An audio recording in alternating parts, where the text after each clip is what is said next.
Imagine you're lost in the deep woods of Oregon after dark. The trees are dense, the air is freezing, and you're absolutely terrified. Standard survival logic says you should stick together with your friends. Safety in numbers, right? But in this specific national forest, that exact logic will get you torn to pieces. Because out here, something is watching, and it doesn't want to hunt you, it wants you to separate. This is the file for SCP-3176, an object designated as Euclid, known to the Foundation as the Hollow Horns. Direct containment of SCP-3176 has been deemed completely impossible by the Foundation. Instead, they contain it indirectly. A strict 14-kilometer exclusion zone has been established in Oregon under the guise of a wildlife reserve. Civilians are barred from entering between 18:00 and 06:00, but it's the protocol for Foundation personnel that highlights just how bizarre and specific this entity truly is. Personnel entering the zone must travel completely alone at all times. Group travel within the active range is strictly forbidden. Communication is maintained exclusively via radio, and agents are barred from looking at each other within the forest sectors unless an emergency extraction has been authorized. If SCP-3176 manifests near you, you are ordered to stay isolated and avoid any attempts to regroup. As long as you are completely alone, the anomaly is perfectly passive. It will simply watch you from a distance, tracking you through the dark. Physically, the entity is a humanoid standing roughly 2.6 meters, or 8.5 feet tall. It resembles an elderly, severely emaciated male, its skin showing advanced stages of necrotic decay. Its most striking feature is a deer-like, skull-like structure organically fused to its head, from which two asymmetrical horns emerge, showing signs of continual growth and fractured healing.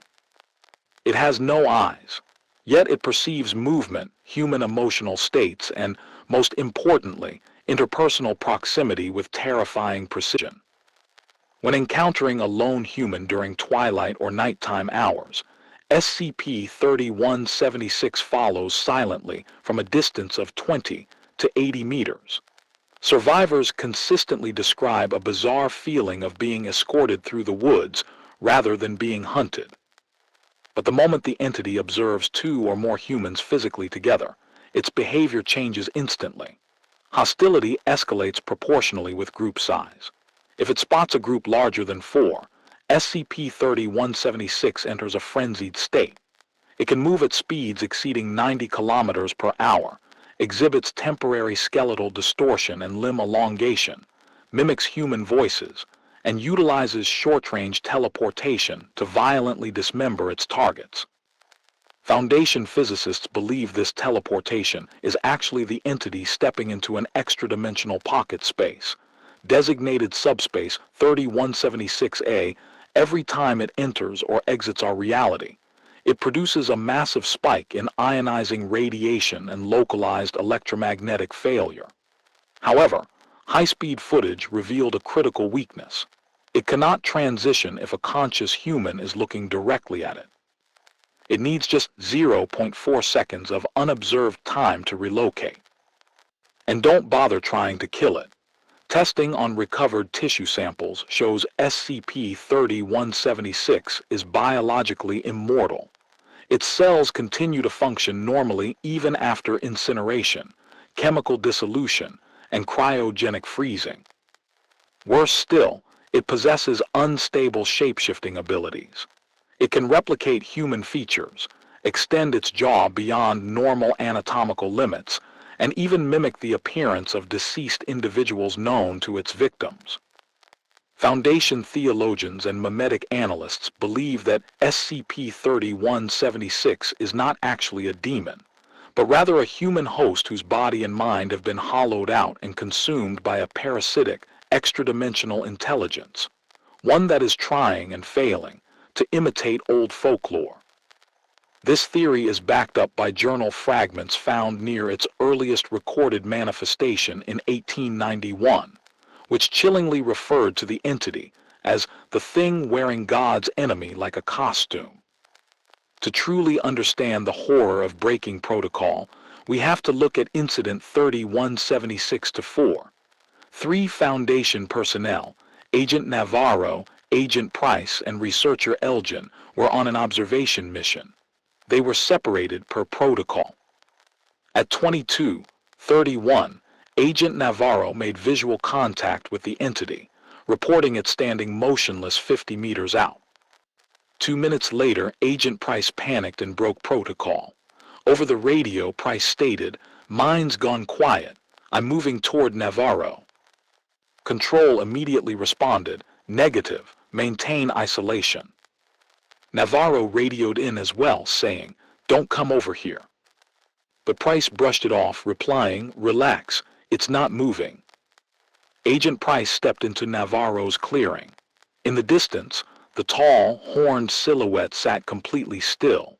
The moment Price entered Navarro's visual range, the entity was now observing 2 humans together. It stood perfectly still for exactly 3.2 seconds. Then it vanished. Gamma radiation spiked, jamming the feeds. A fraction of a second later, SCP-3176 materialized directly behind Agent Price. Its jaw distorted, tearing open to nearly a meter wide, and Agent Price was bisected instantly. Navarro ran for his life. Every time Navarro lost visual contact due to the thick trees and terrain, the entity used that fraction of a second to teleport up to 300 meters closer. Navarro barely made it inside a secure ranger cabin, locking himself inside. Because he was completely isolated once again, the rules changed back. For 4 hours, the entity stood right outside the structure, completely peaceful, simply staring at him. At 03:12, the entity finally spoke.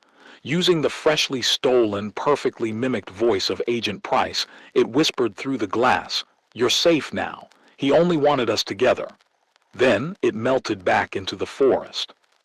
Following this incident, the Foundation deployed autonomous, unmanned probes into the radiation rift left behind by the entity's teleportation. They managed to capture 11 seconds of footage from subspace 3176A before total signal loss. The probe revealed a nightmare realm, an endless, impossible forest where distorted human prayers echoed through the air. Suspended from the sky were massive structures resembling antlers, built entirely out of human bone. But it was the final recovered frame that forced the Foundation to ban all future exploration. In that final frame, the probe captured SCP-3176 standing in the distance. But within this pocket dimension, the entity did not have horns. Its head was smooth, bare, and human. Instead, standing directly behind it, holding onto the entity like a puppet, was a second, much larger figure. It was humanoid. It was smiling, and it was the one wearing the horns. The Foundation immediately sealed the file. No further exploration has been authorized. So if you ever find yourself hiking in the Pacific Northwest, and you feel a pair of invisible eyes tracking you from the tree line, whatever you do, do not look for your friends. Stay apart, because it's waiting for you to gather.